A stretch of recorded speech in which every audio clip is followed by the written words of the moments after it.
अब देश बड़े संकल्प लेकर के ही चलेगा, बहुत बड़े संकल्प लेकर के चलना होगा। और वो बड़ा संकल्प है विकसित भारत। अब उससे कुछ कम नहीं होना चाहिए।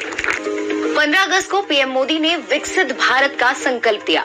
उन्होंने अगले 25 सालों में यानी 2047 तक भारत को विकसित बनाने की बात कही। तो आज जानते हैं विकासशील भारत को 2047 तक विकसित भारत बनाने के लिए अभी कितना सफर तय करना बाकी है।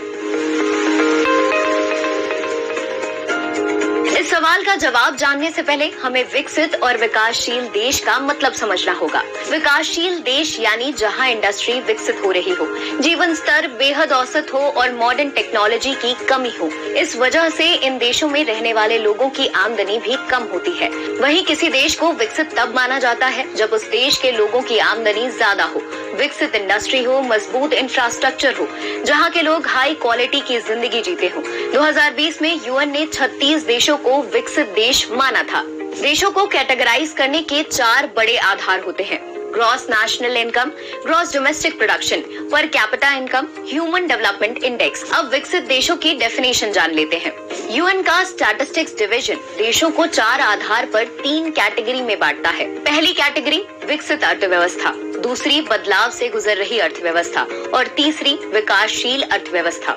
वहीं वर्ल्ड बैंक विकासशील और विकसित की बजाय देशों को इनकम ग्रुप के आधार पर 4 कैटेगरी में बांटता है। हाई इनकम इकोनॉमी, ऐसे देश जिनकी प्रति व्यक्ति जीएनआई करीब 10.5 लाख रुपए या उससे ज्यादा हो। अपर मिडिल इनकम इकोनॉमी, जिन देशों की जीएनआई करीब 3 लाख रुपए से 10.5 लाख रुपए के बीच हो। लोअर मिडिल इनकम इकोनॉमी, जिन देशों की जीएनआई 82,000 से 3 लाख रुपए के बीच हो। Bharat lower middle income economy में शामिल है। लो इनकम इकोनॉमी, ऐसे देश जिनकी जीएनआई 82,000 रुपए या उससे कम हो। विकसित देशों की मौजूदा परिभाषा के मुताबिक प्रति व्यक्ति जीएनआई 10.5 लाख से ज्यादा होनी चाहिए। यानी अभी के सिनेरियो में भारत को विकसित बनने के लिए अपनी प्रति व्यक्ति जीएनआई 6 गुना बढ़ानी होगी, क्योंकि 2021 में भारत की प्रति व्यक्ति जीएनआई करीब 1,73,000 रुपए थी।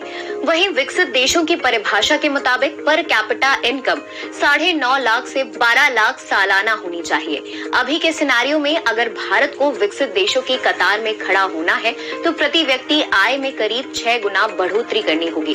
2020-21 में भारत की प्रति व्यक्ति आय 1,28,000 रुपए थी।